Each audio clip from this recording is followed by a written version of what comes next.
Hello, Raindrops, new subscribers and old friends. Welcome to Govern Minute. Minutes that matter. This is Mr. A, reminding you to do those three things that I need. Subscribe to this channel, like and share this video, and click on that notification bell so you know when our videos come out. As always, this video is dedicated to the glory of God who blessed this land. Today is May 5th, 2022, and I like to take some time every once in a while to go back and reiterate something that is very important, something that is necessary to talk about. And that is the way our founding fathers set up a very limited government.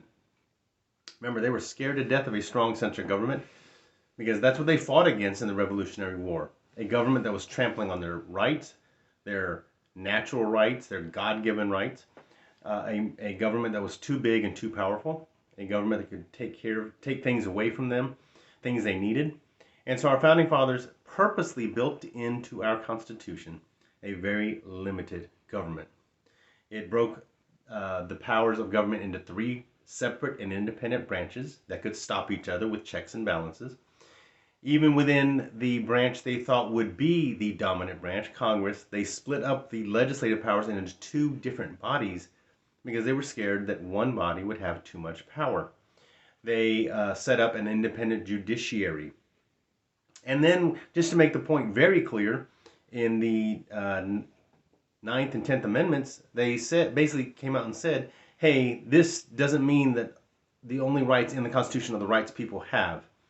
And then it says that the rights not given to the United States government, to the national government, or denied to the states in the Constitution, belong to the states or the people. So very limited. You even look at the powers given to Congress.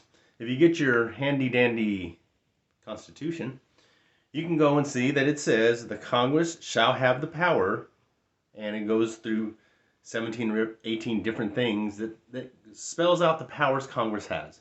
For example, Congress shall have the power to lay and collect taxes, to borrow money on the credit of the United States, to regulate commerce with foreign nations and among the several states, etc., etc.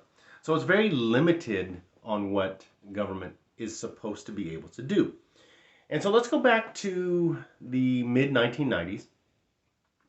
President Bill Clinton is in his first term of office, and in the first midterm election after he took office, 2 years later, the Republicans come to power with Newt Gingrich as the Speaker of the House of Representatives, and they come up with a campaign tool called the Contract with America. And it promised to take votes on 10 different items that they felt were, they felt were very important to get the role of government under control. Then there was a power struggle between the president and Congress, which was run by the Republicans. Democratic President Bill Clinton, Republicans running Congress. And so every year they have to come up with a budget. And in 1995, the Congress and president could not decide on a budget. They would pass what they call continuing resolutions. In other words, we'll fund the government for the next 2 weeks at last year's level. And so it kept the government operating. Finally got to the point where neither side wanted to give anymore at all, so they shut down the government. That's right, the government was shut down. And the most amazing thing happened. We survived. Now, when I say they shut the government down, all non-essential government entities, offices, departments were shut down. Their employees did not go to work. And so, but the government, the essential functions of government continued. So the question comes up, if our founding fathers set forth a very limited government, you could say the essential role of government,